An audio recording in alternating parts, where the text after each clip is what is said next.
You know that moment you think, I'll show them? After a breakup, a layoff, being underestimated in a meeting, or feeling invisible when sitting with your friends or family. It feels like rocket fuel, right? Your focus sharpens, your work rate spikes, and for a while it works. But there's a hidden leak.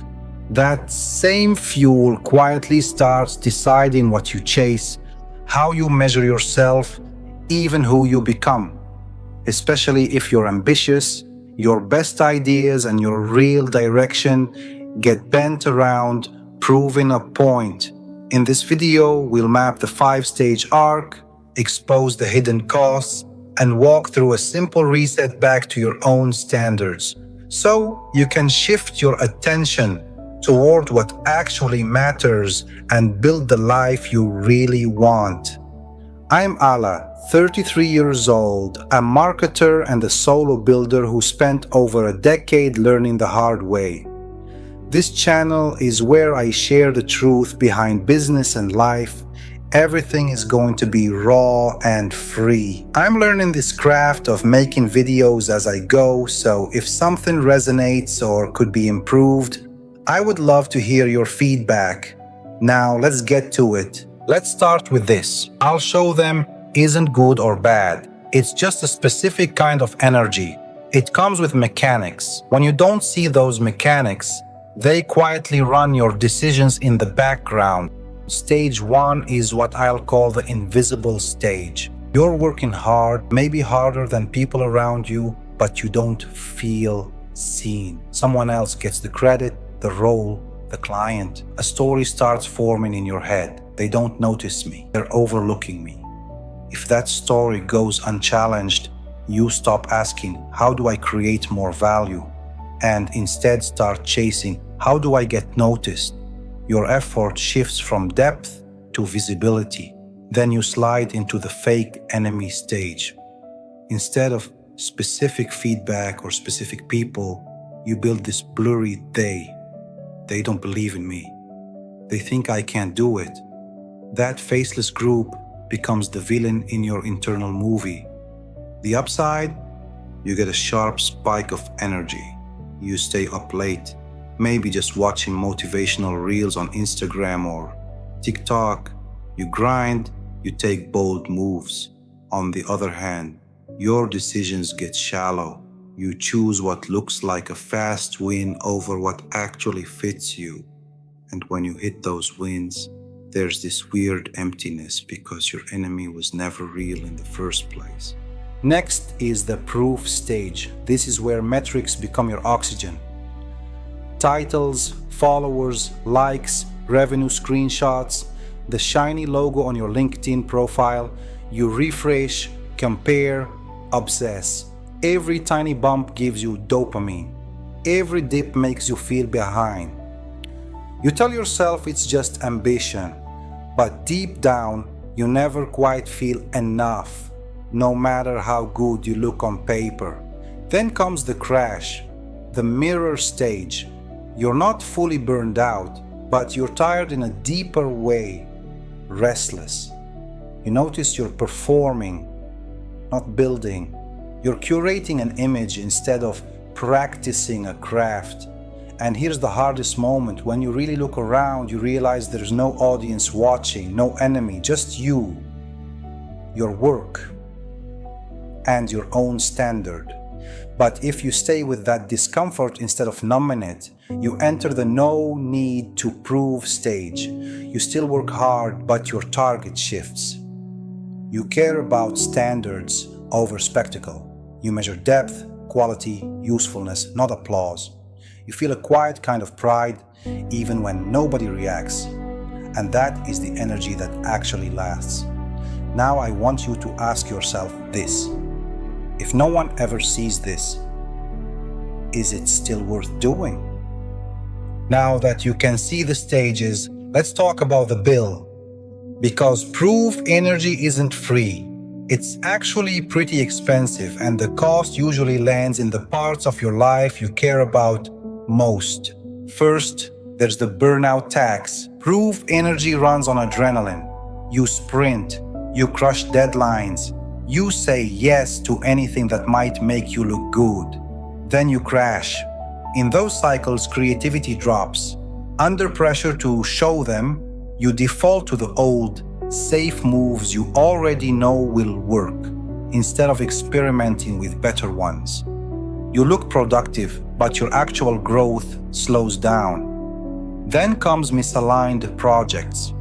When you're proving yourself, it's easy to say yes, because the opportunity sounds impressive, not because it fits you.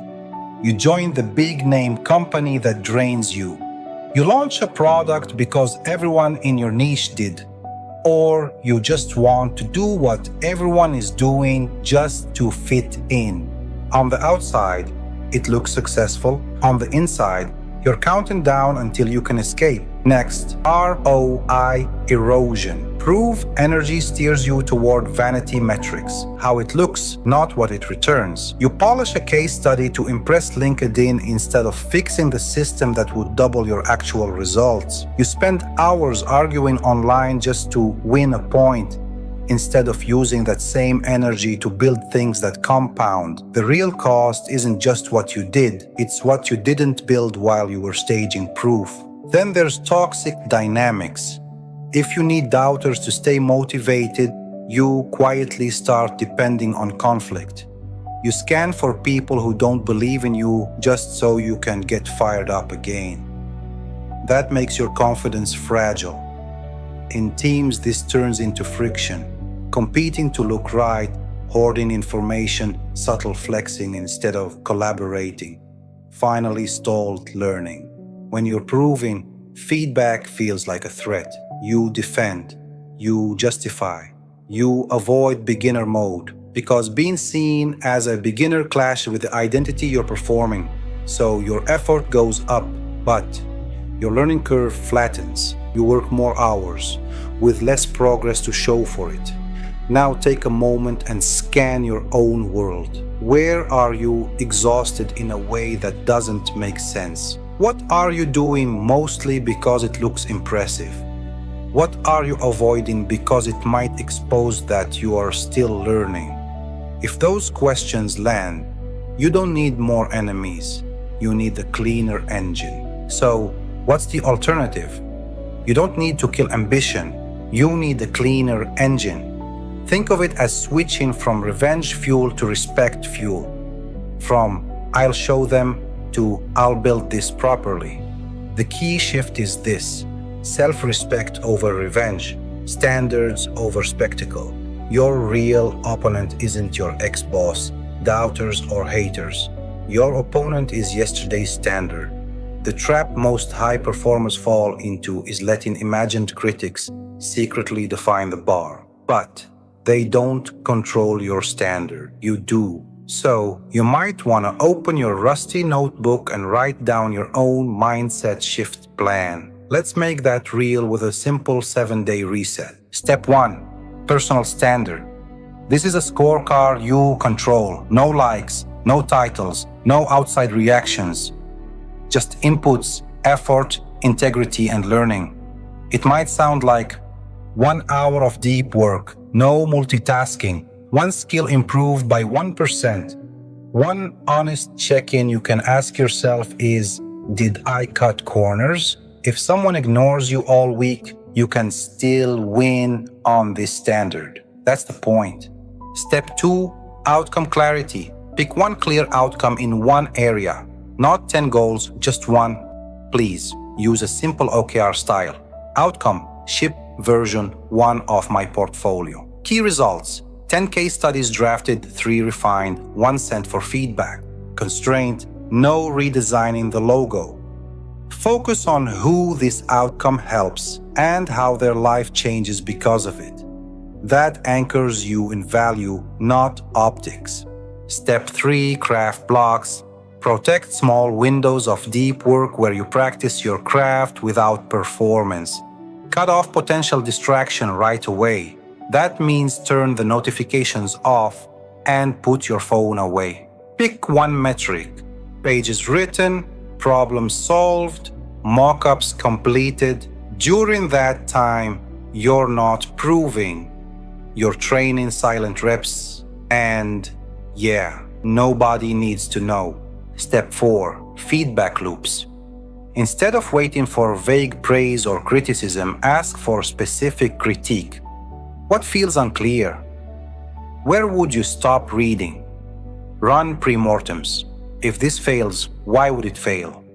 Then separate your identity from the work. Feedback is information, not a verdict. When that clicks, feedback becomes fuel, not threat. Step 5. Relationship capital. Find mentors or peers who care more about your standard than your highlight reel. Tell them, I'm trying to raise my baseline, not my image. Give me friction. These people pull you out of petty battles and back into the work. Step 6. Weekly reflection. Once a week, do a simple keep, stop, start. What do I keep because it moved real outcomes? What do I stop because it was performance? What do I start to strengthen my standard? Add a motive audit. Was I proving or building? Then choose one adjustment for next week. Here's how that becomes a 7-day protocol. Day 1 to 2. Write your personal standard and one clear outcome for a single area of work. Day 3 to 4. Protect 2 craft blocks. Track one metric that truly matters. Day 5. Request one uncomfortable piece of feedback on that work. Day 6. Do a 15-minute motive audit of your calendar and to-do list. Day 7. Write your keep, stop, start list and refine your standard based on what actually helped. Don't overcomplicate this. The goal isn't to feel above validation, it's to be less hooked by it. Let me give you a moment you might recognize. It's late. The room is dark. Except for the glow of your screen, you're scrolling reactions, replaying that tough meeting, mentally drafting the perfect comeback, or the perfect I'll show you success story. Your chest is tight, you're wired, but drained. Then something small clicks. You notice no one else is here. There's no audience, no critics, no silent spectators. It's just you, your thoughts, and the work sitting in front of you, waiting. And the question quietly shifts from, why don't they get it? To, is this the work I actually respect? When that question lands, the noise drops. Decisions get calmer. Your priorities shift. You start choosing projects for fit and impact, not for how impressive they'll look. If you remember one line from this video, let it be this: if no one claps, is this still worth doing? Real power starts when you stop performing for an invisible audience and start building to a standard you respect. Commit to the 7-day protocol. Use that mirror question on one meaningful decision this week. The time has come for you to take back control of your life. If you want deeper breakdowns on personal standards, metrics that matter, and quiet execution while your work grows, subscribe and let me know in the comments your thoughts on this. See you in the next video.